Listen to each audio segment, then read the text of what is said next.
Good morning, everybody. Hope everyone's having a good day. Today's Monday, the 17th, and I'm going to cover the trades for the Defiance funds. We're going to look at their option, their strike prices, and see what's going on. I think I'm going to start splitting up the Defiance and Yield Max updates. These morning updates, I'm just not happy with the way they're going. So I think I'm going to start doing. I'll keep doing Defiance in the morning and after the bell. And then maybe at lunch I'll come on with just the yield max stuff, and we'll talk about that separate. I think that might work better. All right, so let's take care of Defiance first. Defiance is kind of my main deal. Most people prefer yield max, and I get it. That's fine. But some people like Defiance. I think some people get some value out of this report. I think, especially the dividend estimates, but I just think there's too much to try to talk about Defiance and Yield Max all in the same report. So, all right. So let's start with JEPY. Let's look at the charts, profit boxes. So JEPY did something unusual today. They sold an option that was in the money. It did not have any extrinsic premium. So today's option, if the spreadsheet's working right, should not add any type of anything to the dividend estimate, because the dividend comes solely from the extrinsic. Well, good morning, Jackson. Well, how are you doing, Jackson? Okay, he just yawned. I don't know if you could hear him. That's why I was talking to him.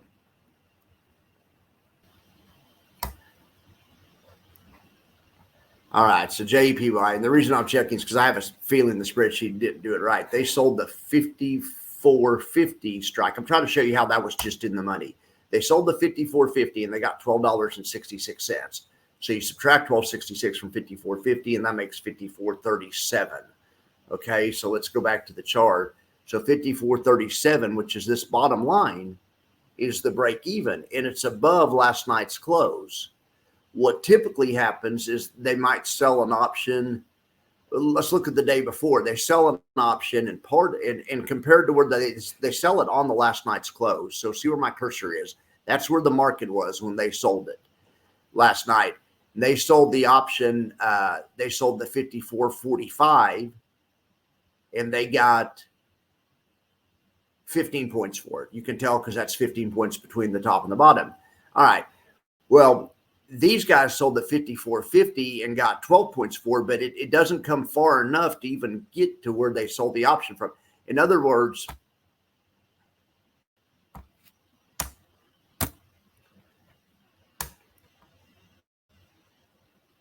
let me try to demonstrate it this way. If they would have got, okay, so they got $12 for the option. Let's say they got $20 for the option to make the math easy. So it goes from 54.50 to 54.30 is the break-even line. So now the break-even line would be here. And yesterday's close was right there, right? So which the difference, so watch this. From 54.30 to yesterday's close, which is right there, that would have been the intrinsic amount. And then it wouldn't have had this, or been the extrinsic amount. Yellow for extrinsic. Extrinsic is gold. Green, intrinsic. Intrinsic is more like cash. It's but if there would be a gap if they sold the option for 15 points. That's what the box would look like. That's more typical of a normal profit box. Well, today they only, for the premiums weren't very high, or maybe they chose a strike price that was too far out of the money.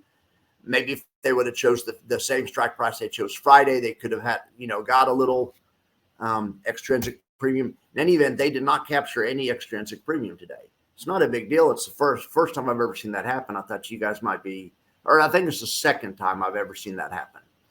Thought you guys might be interested in it. Maybe I'll ask Jay about it on Wednesday. I don't think it's a great big deal, but I would say they don't want to do this every day since extrinsic's how they pay the bills. But I am going to ask them about this. Let's try to figure out why the heck they did this. Why didn't they just sell the 54.40 or the 54.35? If you sold a lower strike price, even if they got the same amount of money for the lower strike price, and they would have got a little bit more because it'd been 5 points more in the money. So anyway, I'll definitely ask that to Jay. I thought you guys might be interested. All right, let's look at NASDAQ. in any event, S&P is open down, and it has some work to do before it gets back inside the profit box. Okay, so NASDAQ has a good deal of extrinsic, the yellow, and a good deal of intrinsic, about 50-50. So they're actually earning a dividend for us today. Market's dropping on this one, but we need to stay above the bottom line by the end of the day to make money. Now we'll look at Russell, then we'll look at Tress and USO. Russell opened in the middle of the profit box. Now it's pretty much on the bottom line. So it looks like the market's selling off right now. Let's look at USO. Of course, there's a new fund, USOY, that trades USO. It's a bullish strategy on USO, and USO's up today, so that's good for this fund. Okay, now these guys sold an option for Wednesday. So let's look at these guys' options. I don't split these options into intrinsic and extrinsic.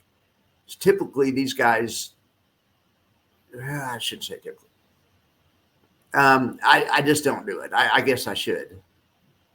I guess maybe I need to go back and start doing that. For now, it's fine for visual reference. This is where they make a profit. By Wednesday, we need the USO. It can go up, it can go down as long as it finishes in this box by Wednesday, preferably as close to the top line as above, as close to the top line as possible, I should say.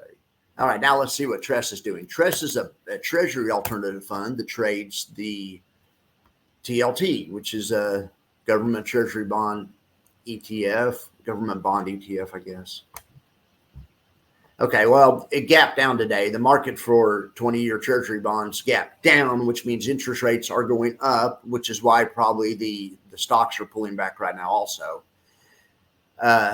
So we'll see. But, yeah, usually stocks go up whenever this thing's going on. Usually TLT and stocks go the same way, but not always. If we zoom out a little bit, we can see all their strike prices. I've just been making. Oh no, these aren't strike prices. I'm sorry. This is the no profit zone, or the valley of death. This fund generally wants prices in the extremes, either up here or down here. But if it stays in the box, that's not ideal for this fund. So it's kind of confusing. It's different than the other funds where you want them to stay in the box. That's why I made this box red. The other box is green and yellow. The green part, like I say, because green is greed or money, and that's in the money, and the yellow gold. I don't know. I thought that was a good kind of device for remembering it. But all right, for years I couldn't keep intrinsic and extrinsic separated. I mean, I knew what they were. I made like a 90 on my stockbroker test on the option part of it. I think I may have made close to 100 on the option part of it. I'm really good at the options. Even back then I was probably even better at options. Maybe as far as book learning goes, I was probably better at options. I've learned a lot in the real world since COVID happened and I started trading again. But book learning, I was probably knew more. I probably did know the difference in the 90s between intrinsic and extrinsic. Well, over the years, it's kind of blurred and faded to me. But then when I started this channel up 6 months ago, I had to acquaint myself with it really fast. So, especially when I found out that basically the extrinsic is all you need to know to figure out the dividend. I could not keep track of anything else but the extrinsic. It doesn't even matter if the trade makes money or not. I mean, for the sake of the dividend, it matters for the sake of the NAV if the trade makes money or not. For the sake of just trying to calculate the dividend, all you need is the extrinsic.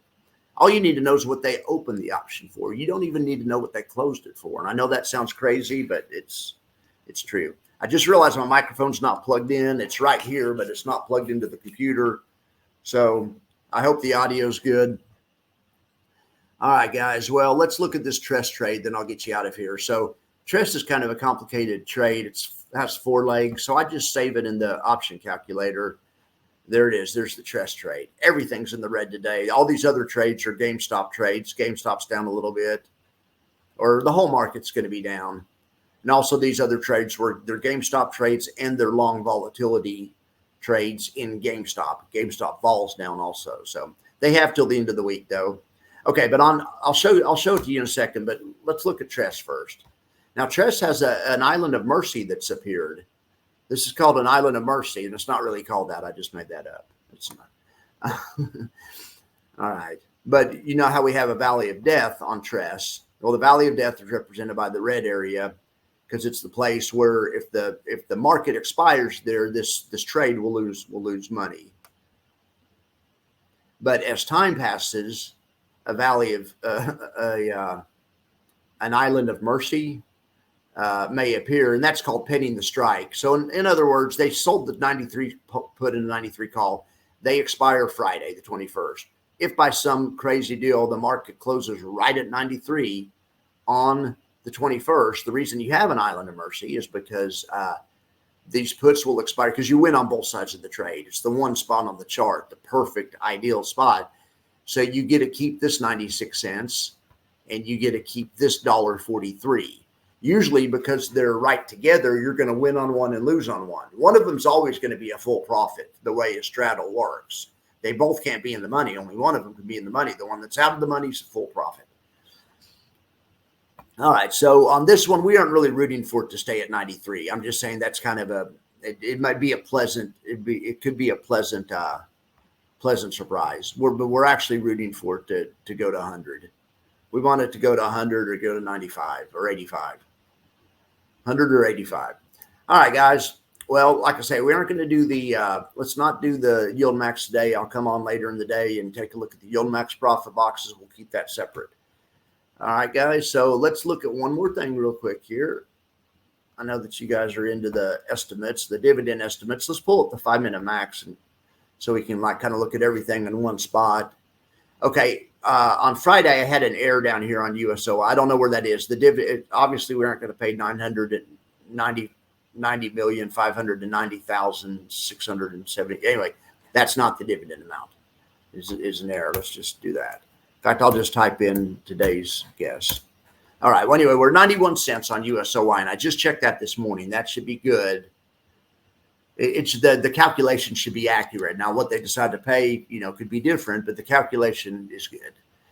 IWMY is around 87 cents. That's kind of low for those guys, but there's some people that would be fine with it because they're more worried about the NAV than the payment. But 78 cents on JEPY is great. That would be awesome. And 76 cents on triple QY. Well, let's go look at some of triple QY's old ones. 76 cents. I mean, it'd be about average for those guys. It looks like they're averaging about 75, just eyeballing it real quick, something like that. All right, guys. Well, I appreciate you guys being here in the morning. I hope you like the new format. I know I've switched the format all the time, so it's kind of disingenuous to call it a new one because I had a new format last week too. And I'm also thinking about a new format for next week. But my problem is I just haven't found a format that I'm happy with yet. I watched Retire on Dividends, his Defiance update this weekend, and it is so good. It is so much better than mine. It's everything you need to know. I watch it for information. So when I'm watching another influencer's Defiance update for information, I realize I got a problem with mine. Mine's too focused on the dividend, I think, and I'm going to broaden my horizons. But yes, for sure, if you guys are still with me, I appreciate it. But and I'm sure you guys already know about retiring dividends, but his updates that it's the best in the business right now. And then also Panda, he has a different update on the Defiance funds. He also has one on the Yield Max funds. It's totally different than Retire on Dividends, but it's really good too. And they both have those on every weekend. I never miss Panda's weekend Defiance update, and I never miss Retire on Dividends weekend Defiance update. And every time I watch them, I just think that, I think of ways that mine could be better, but then I don't want to copy them, so I'm not going to copy them. But yeah, I have some ideas on how to make this update better. So anyway, I just need to get through this week. I was going to start the new format this week, but I'll get through this week, and then starting next week, we're going to a general interest. It's not just going to be the Defiance dividend. I'm going to do more general interest stuff, similar to what Panda and Retire on Dividends do, but without copying them, of course. All right, guys. You guys have a good day.